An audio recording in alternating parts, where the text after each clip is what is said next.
Gente, abra a Bíblia de vocês aí, se possível. Quem está com a Bíblia, quem está com o seu smartphone. Em 1 Tessalonicenses. Quero fazer uma leitura hoje desse livro, dessa carta. O tema de hoje é o pequeno manual do ministro cristão. Essa semana eu estava lendo a carta de Tessalonicenses e eu, na nota de rodapé de quem tem a King James de estudo aí, talvez você tenha em casa, a nota de rodapé da King James, ela fala que o capítulo 1 e 2 de Tessalonicenses alguns conhecem como o pequeno manual do ministro. O pequeno manual do ministro. Está lá escrito na notinha de rodapé, lá do capítulo 2. E aí eu achei muito curioso que eu estava lendo, aí eu fui perguntar por que ele é conhecido assim. Por que a carta de Tessalonicenses é conhecida como o pequeno manual do ministro cristão? E aí é interessante porque quando você lê a primeira e a segunda carta, logo começa falando das saudações do apóstolo Paulo, ele saudando aos discípulos, ele falando que todo o trabalho que começou a ser feito na igreja de Tessalônica foi feito por ele, por Silas, por Timóteo. Ele vai ali saudando os discípulos, ele vai saudando a igreja, ele vai começando a dialogar com as pessoas. E aí na carta ele começa a descrever algumas ações que eles estavam fazendo naquela igreja. E chega num determinado momento que ele está dialogando ali, escrevendo, ele começa a falar sobre algumas inquietações que aquela igreja estava vivendo. E ali ele começa a dar algumas orientações, como um pequeno manual mesmo. E é muito interessante quando você lê, parece que está lendo um manual de instrução de alguma coisa.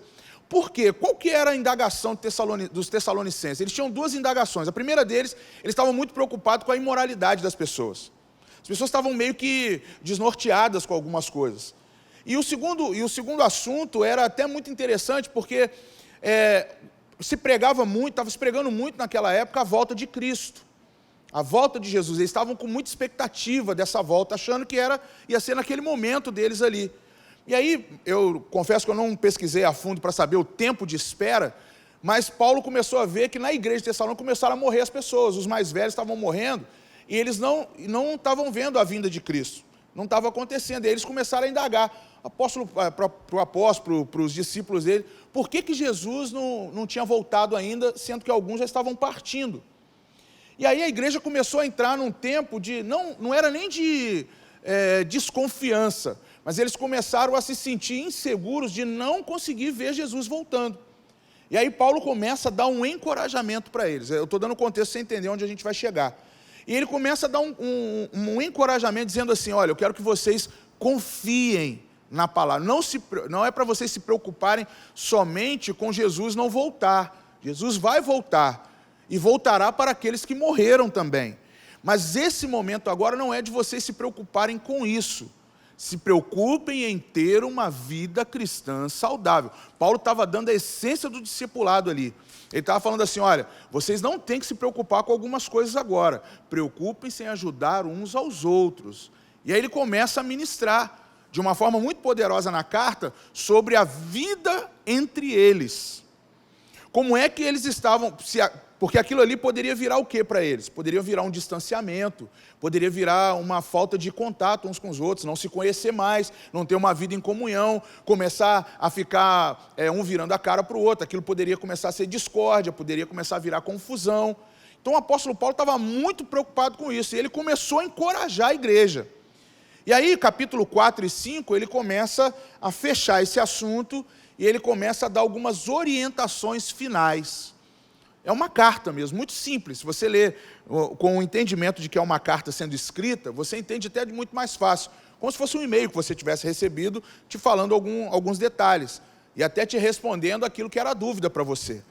E no final ele faz umas orientações e umas saudações. E é exatamente a orientação que ele dá que eu quero ler com vocês hoje, para vocês verem como estava a igreja e como é que dá uma identificação com o que a gente está vivendo hoje. Porque... pense você comigo, eu pensei assim, para eu poder entender melhor. Naquela época eles estavam preocupados com a volta de Jesus, e as pessoas estavam morrendo. Esse tempo agora a gente está vendo um monte de gente morrer por causa do Covid, da pandemia. A gente está passando por no Brasil, pelo menos, mais de 600 mil pessoas que morreram. Acho que já chegou até esse número. Se não foi isso, está próximo disso. No mundo, então, um número alarmante. Então, e muita gente está questionando, será que Jesus vai voltar mesmo? É o sinal de que Jesus vai voltar, a pandemia foi só para provar que Jesus está voltando rápido. Só que a gente está vendo isso passar, pode ser que não seja agora. Será que nós vamos ficar frustrados ou questionando como ficou a igreja de Tessalônica? Então eu quero trazer hoje o contexto do que o apóstolo Paulo disse para aquela igreja, e eu quero falar hoje para vocês, a galera da rampa aqui. O que eu e você precisamos fazer? Só que eu vou abrir os teus olhos para uma coisa hoje, eu vou pedir que você tenha mesmo um discernimento espiritual nesse culto hoje. Porque você vai identificar um pouco isso. Eu quero que você hoje ligue aí o teu lado espiritual bem sintonizado, bem conectado com o céu. Por quê? Porque o que o apóstolo Paulo está fazendo aqui é uma chamada de atenção para algumas coisas que nós às vezes deixamos passar, e o nosso papel da igreja de alarmar o outro, de chamar o outro para perto, a gente precisa começar a se ligar nisso. Eu anotei uma frase aqui que me chamou muita atenção quando eu estava estudando, que até era uma nota de rodapé de uma Bíblia que eu até deixei em casa, que aqui o autor da Bíblia, o que estava escrevendo, ele disse assim: o nosso maior desafio como igreja é, na igreja ninguém fica para trás. Se eu e você começarmos a colocar na nossa cabeça que quando alguém se ausenta do nosso meio, tem que se tornar uma preocupação de todos, não só do pastor, não só de um líder. Mas se você está sentindo falta de alguém, tem que começar a ser uma preocupação sua. Quando eu e você não temos preocupação pela ausência de alguém, é sinal que a gente já está fazendo algo de errado na igreja. Porque a gente nem se preocupa pelo menos de fazer um contato, ou de saber o porquê que saiu. Igual eu vou dar uma realidade para vocês. A nossa igreja está no momento de transição, a rampa está no momento de transição. Quais são as transições? São as transições que a gente sempre fala aqui. Primeiro que é a da idade, que alguns estouram a idade, fico, não fico, posso, não posso, o que eu faço agora, para onde que eu vou. Outros acabam fugindo do seu chamado e vão de encontro a outro que é totalmente diferente, nem é aquilo que Deus falou com eles. Uma coisa que eu quero até alertar vocês, isso é uma direção minha para você. Eu quero que você volte ao primeiro amor em Cristo para saber qual foi o chamado que Deus teve para você. Porque eu nunca vi uma geração tão inconstante para mudar de chamado com Deus.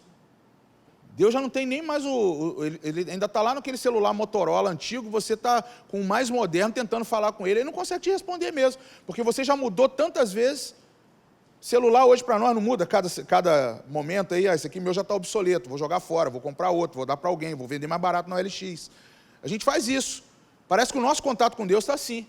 Parece que Deus está lá atrás com um aparelho ainda de discar, enquanto você já está com o mais moderno e você já acha que para Deus falar contigo, Deus já está mudando. Não, eu já mudei, Deus, já estou com outro ministério, já não é nada daquilo que o Senhor falou comigo, e é você que está sendo Deus para ele.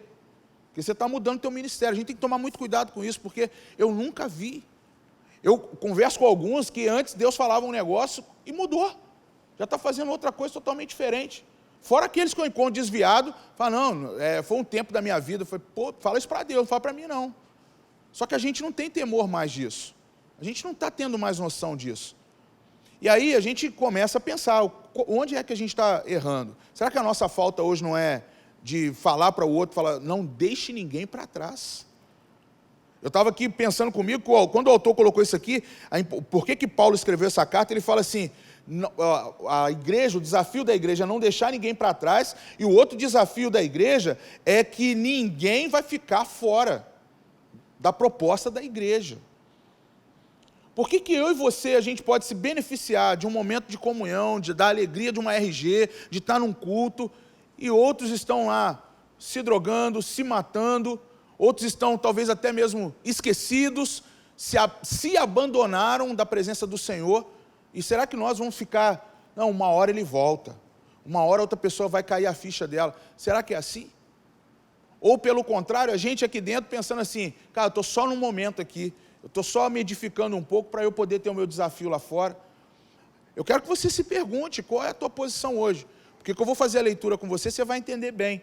Hoje o meu pedido aqui na minha palavra é pedir a você que tome uma posição para nos ajudar a reerguer aquele que já parou no metade do caminho. Hoje a chamada que eu tenho aqui não é só para discipulado não. Hoje eu quero chamar aqueles que realmente vão pegar o bote salva-vidas, vão pular no mar e vão trazer alguns contigo. É isso que eu quero com você. Mas vamos ler a palavra para você entender então? Abre comigo, por favor, capítulo 5 aí no versículo 12. Os conselhos finais do apóstolo Paulo à igreja de Tessalônica. Quantos estão comigo aqui? Glória a Deus. Vamos lá. Então vamos ler aí o pequeno manual do ministro cristão. Hoje todos nós somos ministros aqui nesse lugar. O título aqui para mim, na minha Bíblia, está assim: Conselhos finais específicos, organização básica da igreja, a essência da igreja e uma igreja sem complexidade. Ó, é uma igreja sem complexo. Tá vendo aí, Gabi? Sem complexo. Então vamos lá.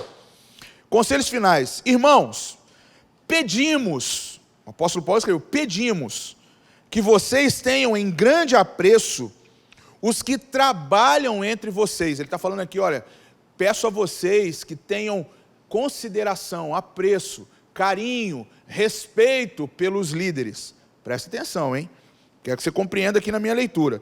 Irmãos, pedimos que vocês tenham em grande apreço os que trabalham entre vocês e aqueles que os presidem no Senhor e os admoestam. Vou ler em outra versão. Agora pedimos, irmãos, que tenham consideração para os que se esforçam no trabalho entre vocês, que os lideram no Senhor e os aconselham. Repita comigo assim: trabalho, liderança e aconselhamento. Está no texto, tá? Não estou inventando não, está aqui no texto, ó. Agora lhe pedimos, irmãos, que tenham, quem tiver caneta ou pode grifar aí com o destaque em amarelinho do seu aplicativo, você vai marcar essas 3 palavras no texto. Agora lhe pedimos, irmãos, que tenham consideração para os que se esforçam no trabalho. Grifa aí a palavra trabalho, por favor. Você pode fazer isso? Quem não tem caneta vai ter que tentar dar uma rasga. Estou brincando, faz isso não. Faz isso não. Tem gente que rasga. Ó, ouvi alguém rasgando. Não rasga não. Ainda mais essas Bíblias que estão tudo 200 e poucos reais aí, estão uma loucura. Então vamos lá. Que trabalham entre vocês, que os lideram no Senhor. Marca a palavra liderança, lideram no Senhor. Isso. E os aconselham, marca aconselho, aconselham. Marca aí. Ou destaca. Pode ser de rosinha, pode ser de laranja, de azul, de verde. Quem aqui não tem Bíblia? Nem aplicativo e nem Bíblia de papel? Quem não veio com... Pode levantar a mão, não é vergonha não. Só para eu saber, que aí a gente vai tentar, domingo que vem, trazer uma Bíblia para você. Ou orar para que você tenha dinheiro para comprar uma. Olha aí, ó. Tem alguém sem? Ô, Jonathan, calma aí que isso aí é um risco, porque tem gente que levanta mesmo tendo. Ah, isso aí, ó. Ganhou uma aí. Vamos aplaudir aí a vida. Ganhou uma Bíblia agora aí da... Maneira essa aí, cara. Deixa eu ver, mostra aí. Cara, olha essa Bíblia aí, mano. Lê o que está atrás aí, para mim. O leão da tribo de Judá.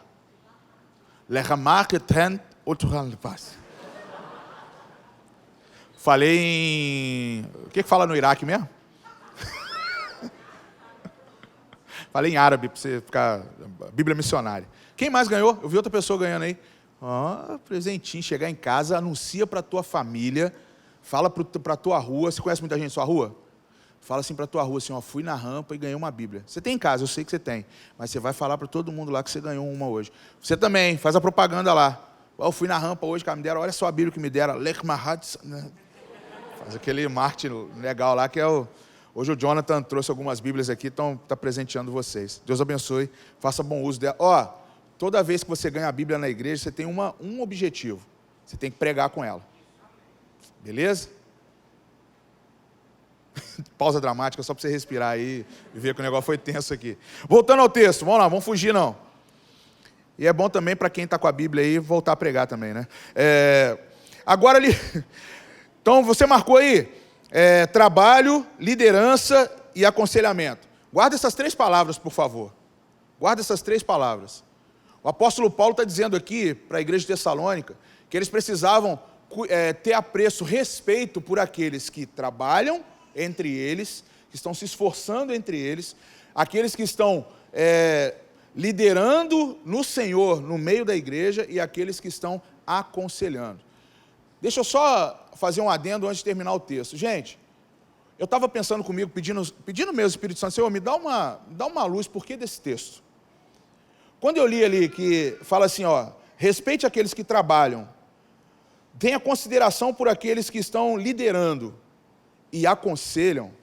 A palavra aconselham entrou ali, eu falei assim, até a liderança estava bom, porque a gente pensa que aquele que lidera é o que aconselha. Só que ele destacou a palavra aconselhamento. Para pensar hoje, o que hoje essa geração mais precisa? Bons conselhos. Aconselhamento aqui é uma das necessidades maiores no nosso meio, principalmente numa geração pós-pandemia como a nossa. É muita gente desistindo, é muita gente morrendo na metade do caminho, e morrendo não fisicamente, espiritualmente. E a Bíblia está dizendo o quê? Para aqueles que aconselham, respeitem aqueles que aconselham. E aí eu peço a você, discirna quem é que está te dando um bom conselho hoje, quem está te dando um mau conselho. E o texto continua. Tenham, verso 13, essas pessoas em máxima consideração. Olha só. Tenham essas pessoas em máxima consideração. Em algumas outras Bíblias, em alta estima. Em alta estima. É para você dar valor a essa pessoa. Ao que trabalha, ao que lidera e ao que aconselha no nosso meio. É para valorizar mesmo. Pode ser pela figura do pastor. Pode ser pelo teu líder de RG. Pode ser por alguém que está te ligando, te enchendo o saco para você. Cara, vamos se encaixar num grupo, vamos estar com amigos que são cristãos, que vão estar te chamando para orar na semana, para a galera que está propondo um jejum para você. Para aquele que está falando, você, para que você vai naquela festa? Vamos ter um tempo com a galera da igreja. Vamos passar um sábado inteiro na presença do Senhor. Mas vai no domingo também na igreja, porque só ir para o casamento, ou só ir numa conferência touch, e depois não vem na igreja no domingo, não adianta nada. Porque às vezes você vai... Vamos lá, vamos abrir um parênteses aqui. Vamos abrir parênteses. Está gravando? Felipe, está gravando aí? Essa parte você corta, porque eu vou rasgar o verbo aqui agora. Gente, deixa eu falar uma coisa para você. Muitos dos nossos jovens aqui querem fazer parte de ministério. Mas não confunda voluntariado ministerial em que você carrega um púlpito, fica na porta, filma, edita, canta, com pregar a palavra, fazer uma RG durante a semana, indo aconselhar alguém, você está liderando, indo à frente de um grupo. Gente, tem nada a ver. Você está servindo a casa do Senhor é uma coisa, está servindo aqui é uma coisa. Agora, isso não te isenta de no restante da semana você falar, estou de folga. Pulei bastante no touch ontem, pulei no Veritas pra caramba. Estou isento de ir domingo no culto. Não quero ir já fui na comunhão sábado. Foi bom pra caramba. Ontem eu li as redes sociais, eu falei, gente, se a nossa galera que estava da rampa, que estava lá no touch, está nesse gás todo, mas domingo eles vão chegar dando voadora igual a babadeira essa semana, né? Vai chegar e... Cara, pra mim é assim, ué. Pô, aí o cara pulou ontem, se acabou, não veio hoje. Alguma coisa está errada, gente. Estou rasgando meu coração com vocês aqui. Por isso que eu quero que edite essa parte. E ainda bem que você foi ontem e veio hoje, porque agora tem o editor para essa parte. Senão eu estava até preocupado, estava procurando os editores, não estava achando nenhum deles aqui. Mas vocês estão entendendo? Porque a gente está confundindo as coisas. Você acha que você está na Conferência Veritas, no touch, está aqui... né, Heloísa? Você está aqui hoje. Se acabou ontem lá, mas está aqui hoje. É isso, e os outros que estão aqui também, Joãozinho, quem mais? Quem estava aí ontem? Quem estava no topo? O pessoal que casou ontem, gente, lua de mel era só o Thales e a Yasmin. Tem um monte de gente que estava no casamento da rampa aqui, está de lua de mel também. Foi com eles. Eu ia ligar para o Thales e ia perguntar, quantos estão no quarto com você? Pô, tô bolado. Eu falei, gente, um monte de gente faltou. Um monte de gente faltou. Estava no casamento e não está hoje aqui. Eu falei, misericórdia, foi tudo para a lua de mel. A Yasmin me mandou um recado aí, pastor, ouve por favor meu áudio. Eu até vi no 2x para ver que ela estava no desespero lá. Está todo mundo no casamento, veio para a lua de mel. Só se for, né? Cuidado, ao casar, não convide a igreja.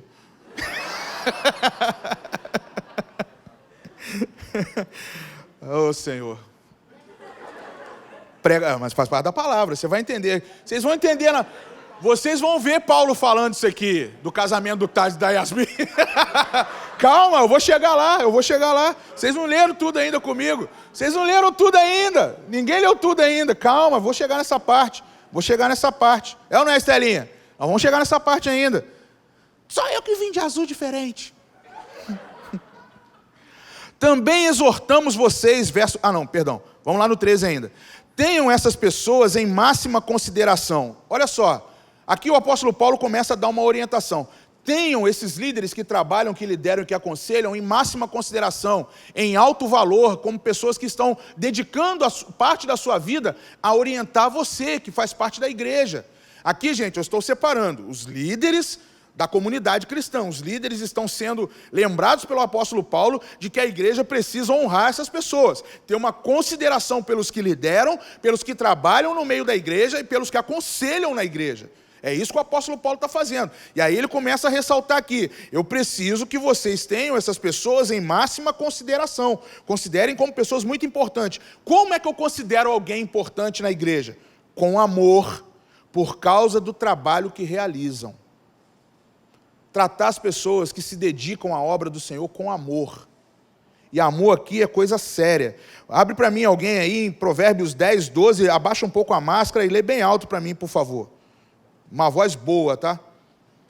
Provérbios 10, 12, abaixa a máscara e fala bem alto aí. Eu não vou conseguir descer para levar o microfone para você. Só quero que você leia esse texto. Vai lá, Bruna, de novo. O ódio excita contenda, porém o amor encobre todos os pecados. Sabe o que o apóstolo Paulo está dizendo aqui? Considere essas pessoas em alto valor, porque você precisa respeitá-lo, ter amor por ele, porque o amor que nós temos na igreja vai encobrir o pecado, a pessoa vai se arrepender e ela vai se manter na presença. É isso que o apóstolo Paulo quer que lembre aqui. Ele continua: por causa do trabalho que eles realizam, vivam em paz uns com os outros. A essência da comunidade cristã é ter paz. Se você vem para um lugar como esse, está atribulado, a gente está errando no trabalho, na liderança e no aconselhamento. Ou também tem aqueles que não vêm em paz e não procuram ter paz. Querem ter guerra. A gente tem que tomar cuidado. Então, no fazedor de discípulos, um entendimento que a gente precisa ter é o quê? Um ambiente onde proporciona amor, que a gente busca ter paz uns com os outros, a gente considera por respeito aqueles que trabalham, lideram e aconselham. E aí o texto continua: também quero orientar vocês em algo. Irmãos, aqui admoestem os que vivem de forma desordenada. Ele vai começar agora, aí vai entrar a parte boa. Ele já começa a falar aqui, ó. Só que agora vocês precisam começar a considerar que é preciso dar um puxãozinho de orelha com cuidado, com amor, para aqueles, olha aqui, ó. Meu texto, pelo menos na minha versão, está assim: aqueles que vivem de forma desordenada. O que é forma desordenada, gente? É fora da ordem. Ou seja, a igreja tem uma ordem. Não estou falando que é só a rampa, é qualquer igreja. É qualquer lugar, tem uma ordem. Mas no nosso meio tem gente que vive desordenadamente. E ele vai continuar dizendo aqui. Então, se tem pessoas que vivem de forma desordenada, o que nós vamos fazer? Consolar os... Vê sua Bíblia aí. Consolar quem? Como é que está aí, Ana Lu? Desanimados? Em outra Bíblia tem alguma coisa diferente? Pouco ânimo. O que mais? Tem alguma outra versão aí? Pouco ânimo e desanimado. Acho que já está bom. Não precisa colocar mais um, a gente já vira tríade do inferno. Bom, olha só. Está falando aí, gente. Aqui está dizendo para nós que numa comunidade como a do apóstolo Paulo está orientando, no discipulado aqui do apóstolo Paulo com a igreja de Tessalônica, a gente precisa começar a ficar esperto. Porque no nosso meio vão ter pessoas que estão de pouco ânimo. Pessoas desanimadas. Quem está desanimado aqui hoje? Cansado. Vou melhorar. Trabalhou muita semana, chegou domingo, deu aquele desgaste, lasanha à tarde, pesou, veio meio que empurrado, rotando carne moída, aquela parada bem tensa. Está aí. Aqui está dizendo, ó: também exortamos vocês, irmãos, aqui admoestem os que vivem de forma desordenada, console os desanimados e ampare os fracos. Dá até slogan na porta da igreja: aqui nós consolamos os desanimados e amparamos os fracos. Se eu coloco isso na porta, eu estou no sal. Não, já era. Mas bem que deveria. Sabe o que às vezes eu penso comigo? Cá para nós. Eu até esses dias eu pensei em falar isso com a Raquel, mas eu não arrisquei. Eu pensei assim: eu acho que está na hora da gente trazer aquela galera bem pesada para dentro da rampa, para a gente desafiar os nossos jovens que só estão sentadinhos no domingo, refrescados da vida. O desafio maior que eu e você precisamos ter é pegar cascudo. É pegar gente carrapichada. Hoje eu decido, a gente estava saindo do culto hoje, né, de manhã, aquela palavra lá que eu nunca lembro o nome do esposo da Camila Barros, ele que me perdoa, Eduardo Barros, não é Barros, Eduardo, Gonçalves, exatamente. Eu quase falei Leonardo Gonçalves. E ele não canta. E aí, hoje a gente estava descendo ali, a gente vendo os carros, aí eu olhando os carros, né? Gente, eu sou um cara muito cuidadoso nisso, muito sarado nessas coisas. Mas hoje a gente saindo dali do projeto, eu já vi aqueles carros indo embora, o culto lotado. Aí um morador de rua passando na calçada. Ele até desviou do carro que estava descendo na nossa frente. E aí, mas assim, eu sou um cara que eu ando na ambiguidade, né? Eu fico pensando assim, a igreja tem que olhar para esses, é a parte bem necessitada, mas ao mesmo tempo eu fico pensando assim, o que aquele homem fez para abandonar a família e estar ali? Porque em Volta Redonda eu já conversei com alguns na vila, que eu deixo meu carro ali, eu já deixo o carro até com o cara que lava o meu carro, e ele faz questão de morar na rua. Vocês não têm noção, quando você conversa com ele, você pensa assim, você vai falar de Jesus para ele, fala, cara, já conheço tudo aí, mas eu decidi estar aqui. Às vezes a gente leva essa pancada na cara, aquela voadora da babadeira. Na moral, o cara dá mesmo, ele fala assim, eu decidi estar aqui. E às vezes ele vai falar até pior, eu estou vivendo uma igreja aqui, você vive a sua lá. Ainda bem que ele não falou isso comigo. Mas eu já tive uma história uma vez, do Ariovaldo Ramos, foi meu professor de teologia na pós-graduação. O Ariovaldo falou assim, na experiência que ele teve de morar de estar com moradores de rua durante 3 noites em Belo Horizonte.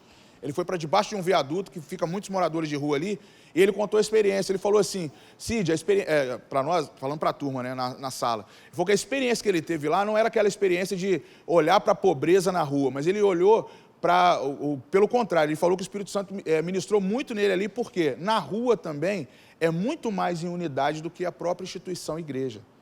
E ele falou que quando ele chegou no lugar, ele ficou muito reservado. Eu vou contar isso só para vocês entenderem. Ele chegou no viaduto, onde estava aquele grupo, ele encontrou uma família, um grupo de pessoas. E ele ficou distanciado deles para não invadir território. Na rua é assim. Então, se você chega num lugar e tem um grupo já morando ali, você tem que esperar aquelas pessoas te chamarem para fazer parte daquilo ali.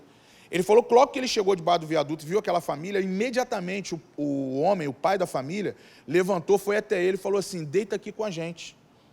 Ele achou aquilo extremamente estranho. Primeiro que ele é muito grande, e ele falou que estranhou porque o pai mandou ele deitar junto com a família dele. Estava ali 2 filhos, a esposa e ele falou, deita aqui com a gente. E aí o pastor Ariovaldo perguntou, mas por que você está falando isso comigo? Ele falou assim, aqui é muito frio, eu sei que você vai precisar dividir o cobertor conosco. Pensa nisso. Sabe o que eu quero trazer, quando ele falou isso comigo, ele falou na nossa aula, ele falou assim, isso deveria ser a igreja. O nosso papel aqui no templo é dividir cobertor.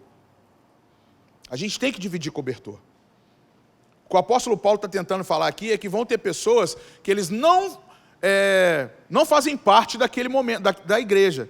Que eles estão como? Estão desanimados, eles estão fracos, estão impacientes, eles estão aqui, só que aqui fala assim, tenha paz com todos, cuide de todos, ampare quem é fraco, console quem é desanimado, ou seja, reparta o cobertor.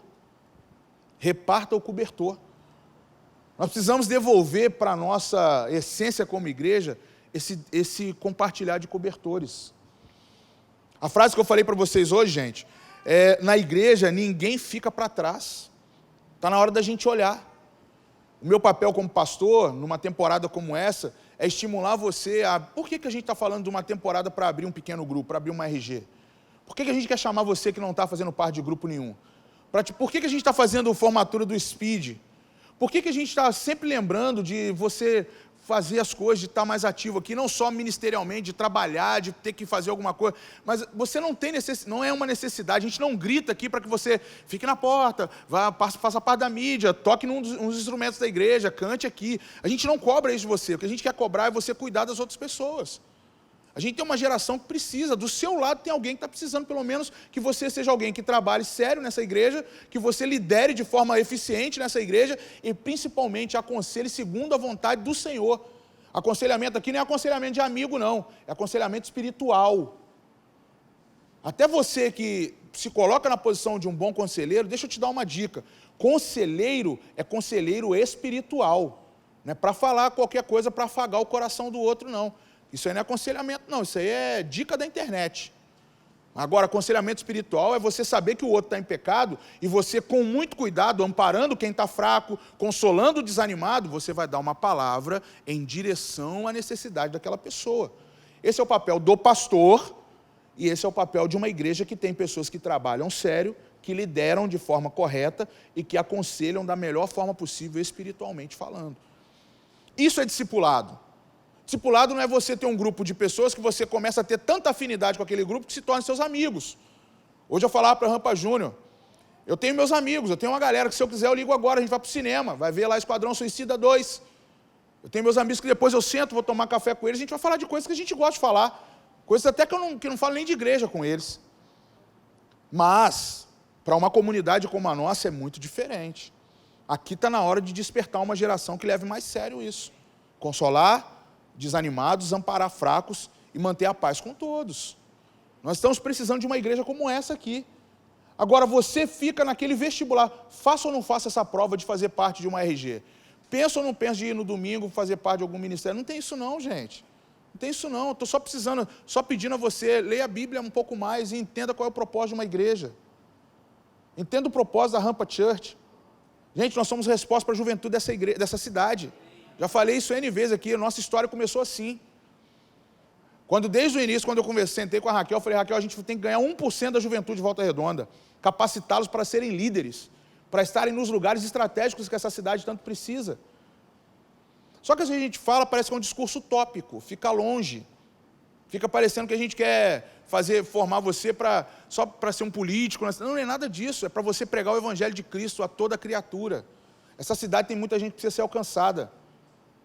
E agora parece que o desafio está aumentando, porque a quantidade de gente que era cristã de igreja, que agora está se enquadrando no quadro de não cristãos, de não ex-evangélicos, nunca vi isso.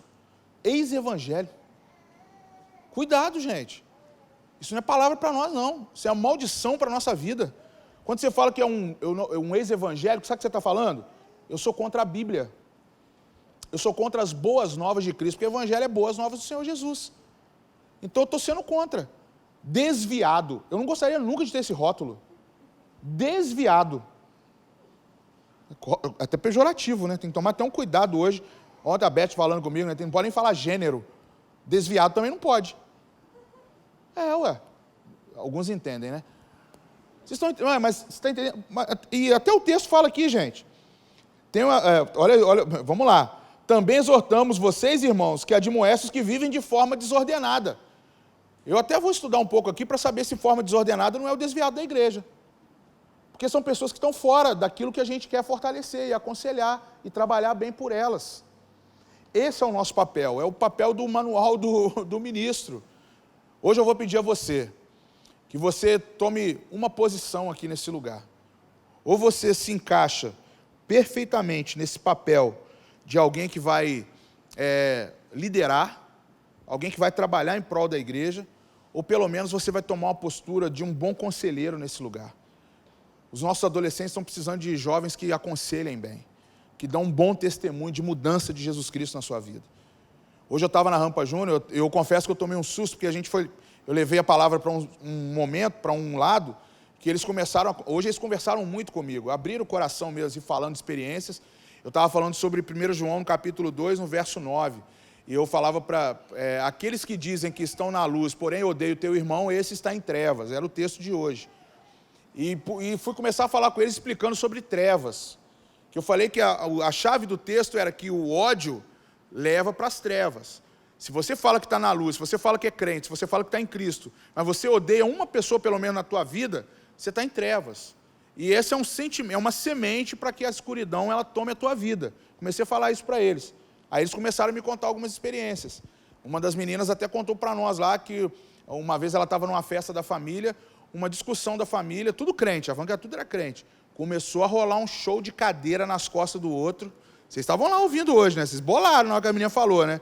Aí vem um outro pequenininho, novo, primeira vez indo na rampa Júnior, levantou a mão lá atrás. Essa semana eu vi um vulto passando no meu quarto. Misericórdia, lá vem. Aí de repente vem as duas gêmeazinhas branquinhas do meu lado assim. pastor, essa semana eu coloquei uma roupa preta e pensaram que eu era um fantasma na minha casa. E começou a história, e começa. Aí viu o demônio, viu não sei o quê, já estava vendo o Smaug do Hobbit dentro de casa, começou, foi uma loucura. Mas aí, sabe o que eu resumo disso? É engraçado, né? Mas hoje falta referência para essa garotada. Por isso que eu desafio você, cara, a olhar um pouco mais para a tua vida espiritual. Porque o que eu sempre disse aqui nesse púlpito, e vou dizer até o meu último respirar, igual o velhinho do vídeo que a gente viu hoje, né? A irmã louvando, ele sentadinho lá atrás, ouvindo louvor, ele olhou para o alto, morreu no culto. É um vídeo que está na internet, aí depois você pode procurar lá. Eu falei, será que eu vou ter esse prazer de estar num culto da rampa, talvez vendo os 3 filhos da flor fazendo louvor, o filho da pérola pregando, e eu lá atrás dando aquela capotada indo para a glória. Essa é uma maravilha. Olhando a Raquel do lado, ei, minha velha, chegou minha hora. Essa é uma maravilha. Gente, mas esse deveria ser o nosso objetivo. Pô, eu estou contemplando aqui de ver meus netos, meus bisnetos glorificando ao Senhor. Mas eu não posso deixar uma geração como hoje de manhã, de 10, 11 anos, tendo experiência com demônios, eu não fazer nada e eu chegar aqui, dar uma palavrinha para você, você vai embora pensando na música que você ouviu ontem. Está errado. Tem gente que trabalha muito, tem gente que lidera e tem gente que quer aconselhar essa geração. E eu espero que seja você.